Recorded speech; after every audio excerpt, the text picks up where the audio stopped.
DPR saat ini fokus mengkaji seluruh putusan Mahkamah Konstitusi terkait kepemiluan termasuk putusan yang tidak secara eksplisit membatalkan aturan sebelumnya. Selain kajian substansi hukum, DPR juga membuka ruang partisipasi publik seluas-luasnya agar RUU Pemilu benar-benar mencerminkan aspirasi masyarakat. Kita fokus untuk membahas undang-undang pemilu itu kemudian melakukan kajian-kajian dengan matang karena semua keputusan MK ini kan final dan mengikat. Nah, sehingga kemudian keputusan yang sudah dikeluarkan tapi tidak membatalkan keputusan yang lama misalnya itu juga kita harus kaji bagaimana karena semua kan keputusan MK. Tapi kita akan ambil yang kira-kira terbaik. Nah, sehingga ya agak maklum kalau ya kita agak lama ini karena selain kita mengkajinya agak lama, kita minta juga partisipasi publiknya harus ada banyak. Sementara itu, DPR juga memastikan pemilihan presiden pada 2029 nanti akan tetap dipilih oleh rakyat. Kami sudah sepakat bahwa di dalam prolegnas tahun ini itu tidak ada masuk agenda pembahasan undang-undang pilkada. Sehingga sudah disampaikan oleh pimpinan Komisi 2 beberapa hari yang lalu bahwa di DPR sampai saat ini dan kemudian belum ada rencana kami untuk kemudian membahas undang-undang pilkada yang kemudian wacana di luar yang katanya ditetapkan atau dipilih kepala daerah dipilih oleh DPRD. Nah itu belum masuk agenda dan belum terpikirkan untuk membahas hal itu. DPR tidak akan membahas revisi Undang-Undang Pilkada. DPR hanya akan berfokus pada pembahasan revisi Undang-Undang Pemilu. Dari Jakarta, Tim Liputan iNews melaporkan.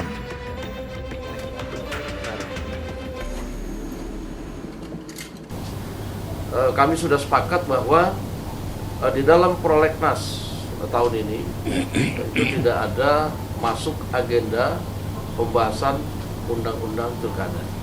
Sehingga sudah disampaikan oleh pimpinan Komisi 2 beberapa hari yang lalu bahwa di DPR sampai saat ini dan kemudian belum ada rencana kami untuk kemudian membahas undang-undang pilkada yang kemudian wacana di luar yang katanya ditetapkan atau dipilih kepala daerah dipilih oleh DPRD. Nah itu belum masuk agenda dan belum terpikirkan untuk membahas hal itu. Yang kedua, kami lebih fokus kemudian untuk melaksanakan putusan MK dalam undang-undang pemilu.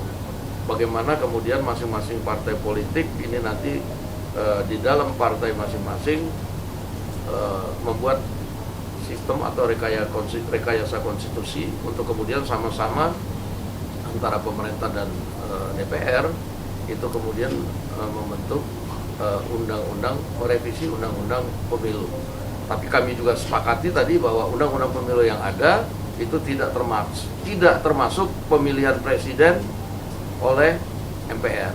Itu tidak ada di situ. Evaluasi dari proses-proses kepemiluan kita yang sudah berjalan, ya, baik dari sisi pelaksanaan, kemudian dari sisi konsep, itu termasuk tadi membahas salah satunya mengenai wacana e-voting.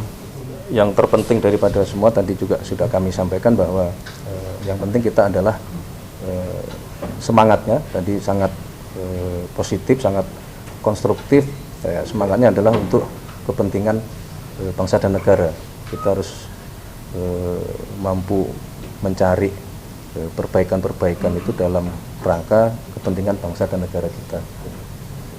Meskipun kita paham teman-teman kan berasal dari partai politik yang berbeda-beda, tetapi semangatnya adalah tadi untuk kepentingan bangsa dan negara.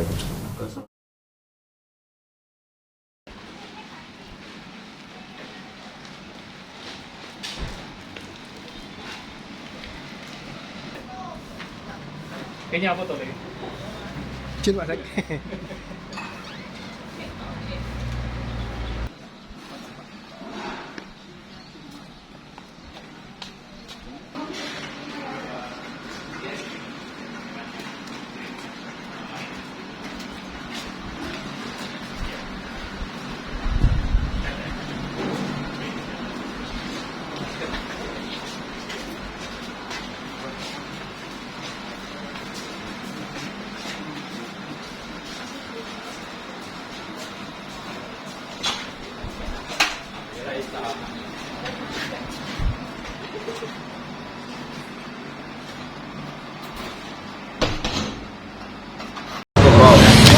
Baik, confirm hari ini ada kegiatan penyelidikan tertutup. Tim mengamankan sejumlah 15 orang di wilayah Madiun, Jawa Timur. 9 orang diantaranya malam ini akan dibawa ke Jakarta untuk kemudian dilakukan pemeriksaan secara intensif. Peristiwa tertangkap tangan ini dugaan awalnya terkait dengan fee proyek dan juga dana CSR di lingkungan Kota Madiun. Kita masih sama-sama tunggu perkembangannya, nanti kami akan update secara berkala terkait dengan peristiwa tertangkap tangan ini. Barang buktinya katanya membawa sejumlah uang itu kisaran berapa? Masih lebih 500 Ya. di atas satu. Pihak-pihak yang diamankan, yang pertama salah satunya adalah Wali Kota Madiun, kemudian berkaitan dengan barang bukti, yaitu sejumlah uang senilai ratusan juta rupiah yang terkait dengan fee proyek ataupun ikhwal dana CSR di Kota Madiun. Mas, selain Wali Kota Madiun, ada ASN lain nggak? Karena swastanya dari sini doang. Ya, pihak-pihak yang diamankan selain Wali Kota ada dari penyelenggara negara atau PNS di Pemkot Madiun dan juga pihak swasta. Untuk jumlahnya nanti kami akan update dan rencana malam ini tiba di Gedung Merah Putih KPK. Mas, untuk yang OTT di wilayah Pati itu gimana, Mas? Terkait yang di wilayah Pati saat ini masih berprogres, kita sama-sama tunggu perkembangannya. Mas, apakah salah satu yang diperiksa itu ada Bupati Pati Sudin? Ya, nanti kami akan update perkembangannya, siapa saja yang diamankan, siapa saja yang dilakukan pemeriksaan, nanti kami akan sampaikan. Berarti OTT ini di hari Minggu malam ya Mas? Yang hadir itu? Untuk Madiun, penangkapan dilakukan sejak pagi hari ini. Pagi hari ini, lokasi di Madiun.